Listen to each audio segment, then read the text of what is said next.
Hi friends, మనం ఈ వీడియోలో వెట్ మ్యాప్ అంటే తరీ పటాన్ని ఏ విధంగా డ్రా చేసుకుంటాం అన్న దాని గురించి తెలుసుకుందాం. ఇంతకుముందు వీడియోలో డ్రై మ్యాప్ గురించి తెలుసుకున్నాం.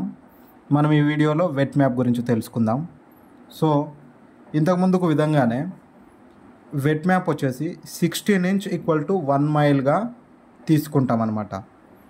మనం ఇప్పుడు ఈ ఇంచెస్ 16 ఇంచెస్లో ఉన్నదాన్ని అలాగే ఈ 1 మైల్లో ఉన్నదాన్ని సెంటీమీటర్లలోకి మార్చుకోవాలి.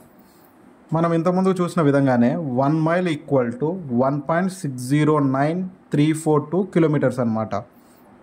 అలాగే 1 inch equal to 2.54 centimetres. So ఇప్పుడు మనకు 16 ఇంచ్ ఉంది కదా, ఇక్కడ 16 ఇంచుని సెంటీమీటర్లోకి మార్చుకోవాలంటే 16 ఇంటూ 2.54 సెంటీమీటర్స్. అలాగే 1 మైల్ అంటే 1.609342 కిలోమీటర్స్ అనమాట. ఫస్ట్ మనం మైల్లో నుంచి కిలోమీటర్లోకి మార్చుకున్నాం. ఆ తర్వాత మనము 16 ఇంటూ 2.54 చేస్తే 40.64 సెంటీమీటర్స్ అయ్యింది. అదేవిధంగా కిలోమీటర్స్లో ఉన్నదాన్ని మనం మీటర్స్లోకి కన్వర్ట్ చేసుకున్నాం. మీటర్లో ఉన్నదాన్ని అదేవిధంగా మనం సెంటీమీటర్లోకి కన్వర్ట్ చేసుకున్నాం. సో ఈ విధంగా మనం చేస్తే మనకు representative fraction of wet map వచ్చేసి ఏమైంది 1:3960 అయ్యిందనమాట.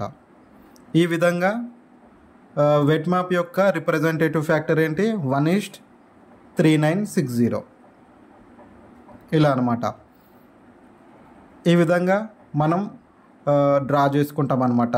ఇది స్కేల్, వెట్ మ్యాప్ యొక్క scale. Thank you friends. Subscribe చేసుకోండి మన ఛానల్ని. కొంచెం సబ్స్క్రైబ్ చేసుకుంటేనే నాకు కూడా ఇంకా కొత్తగా వీడియోస్ తీయడానికి ఇంట్రెస్టింగ్గా ఉంటుంది, అలాగే కొంచెం మోటివేషన్ కూడా ఉంటుంది. Thank you friends.